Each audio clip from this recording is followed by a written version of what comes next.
السلام علیکم ورحمۃ اللہ تعالی وبرکاتہ۔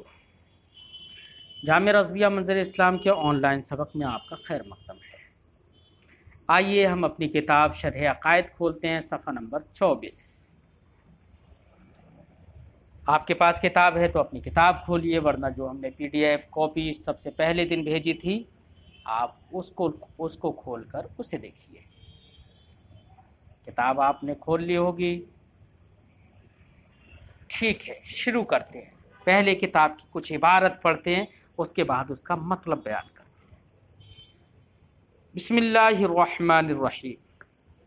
وقد كانت الأوائل من الصحابة والتابعين رضوان الله تعالى عليهم أجمعين لصفاء عقائدهم ببركة صحبة النبي صلى الله عليه وسلم وقرب العهد بزمانه ولقلة الوقائع والاختلافات وتمكنهم من المراجعة إلى الثقات مستغنين عن تدوين العلمين وترتيبهما أبوابا وفصولا وتقرير مقاصدهما فروعا وأصولا إلى أن حدثت الفتن بين المسلمين والبغي على أئمة الدين وظهر اختلاف الآراء والميل إلى البدع والأهواء وكثرت الفتاوى والواقعات والرجوع إلى العلماء في المهمات فاشتغلوا بالنظر والاستدلال والاجتهاد والاستنباط وتمهيد القواعد والأصول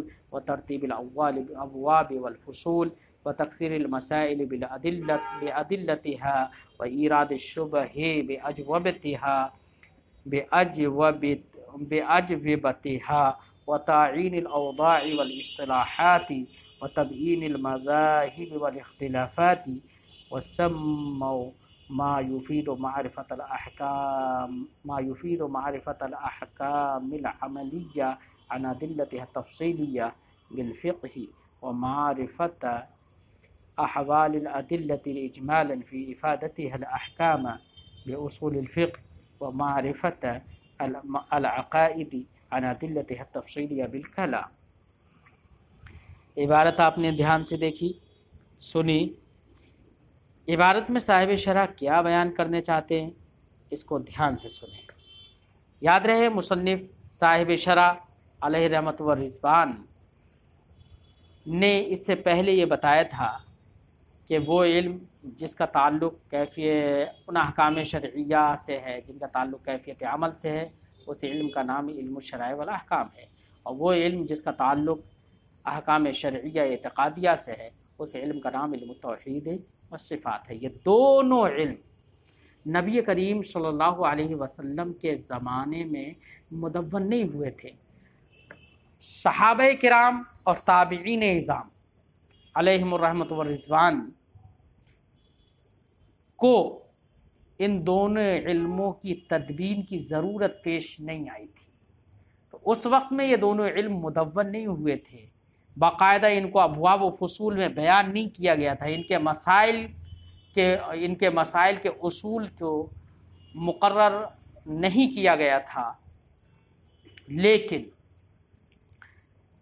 کیوں نہیں کیا گیا؟ اس کی وجہ اس لیے کہ وہ براہ راست نبی کریم صلی اللہ علیہ وسلم سے رجوع کر لیتے تھے صحابہ کرام یا تابعین، نہایت ثقہ لائق اعتماد اکابر صحابہ سے رجوع کر لیتے تھے، اس لیے وہ اپنی الجھنیں اپنے شبہات کو دور کر لیا کرتے تھے۔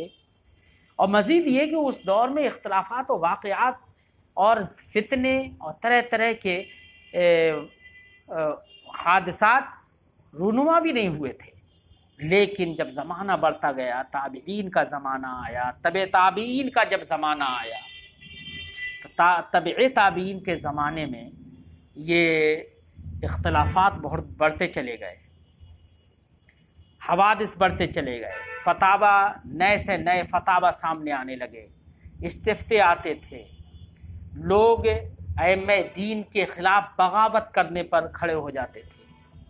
ایسے جب حالات پیش آئے، مسائل بہت زیادہ ہوئے، تو علماء نے نظر و استدلال میں اشتغال کیا، نظر و استنباط اور استدلال میں مشغول ہو گئے، قواعد اور اصول سازی کا کام شروع کر دیا، ابواب و فصول میں ان کو بیان کرنا شروع کر دیا۔ اس طریقے سے یہ دونوں علم بعد میں تبع تابعین کے دور میں جب کہ یہ سارے حالات پیدا ہو گئے، یہ دونوں علم مدون ہوئے۔ تو صاحب شرح آنے والی اس عبارت میں جو ہم نے جس کی قرات کی تھی، جس کو پڑھا تھا، اس عبارت میں صاحب شرح نے دونوں علموں کی تدوین کا پس منظر بیان کیا ہے۔ تو دونوں علم کیسے معرض وجود میں آئے، دونوں کیسے معرض تدوین میں آئے، ذہن میں بات آ گئی ہوگی۔ تھوڑا ترجمہ لگاتے ہیں، انشاءاللہ بات اور واضح ہو جائے گی۔ بسم اللہ الرحمن الرحیم۔ وقد كانت الاوائل من الصحابۃ والتابعین،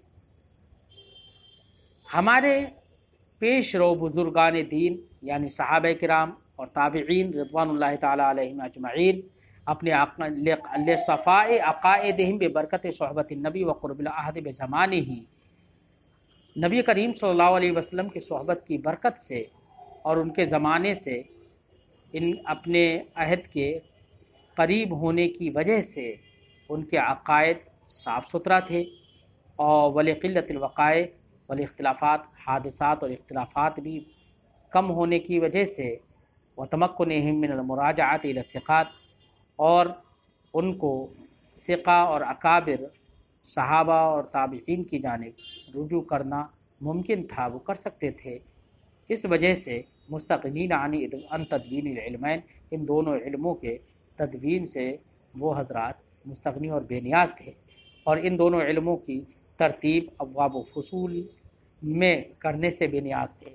ایسے ہی ان دونوں علموں کے مقاصد کی توضیح فروع و اصول کے طور پر کرنے سے بے نیاز تھے، یہاں تک کہ حدثت الفتن بین المسلم، مسلمانوں کے درمیان فتنے برپا ہو گئے، والبغی علی ائمۃ الدین، اور ائمہ دین کے خلاف بغاوت شروع ہو گئی، وظہر الاختلاف الآراء، اور نظریات و آراء کے اختلافات ظاہر ہوئے، والمیل الی البدع والاہواء، اور بدعتوں اور خواہشات کی جانب رجحان نمودار ہوئے، وکثرت الفتاوی والواقعات، فتاوی اور حادثات و واقعات بہت زیادہ ہو گئے، والرجوع الی العلماء فی المہمات، اور اہم مسائل اور ضروری باتوں میں علماء کی جانب رجوع بہت زیادہ ہو گیا، فاشتغلوا بالنظر والاستدلال، تو ہمارے یہ بزرگان دین نظر و استدلال، اجتہاد و استنباط میں مشغول ہوئے، اور قواعد و اصول سازی میں مشغول ہوئے، و تمہید القواعد والاصول،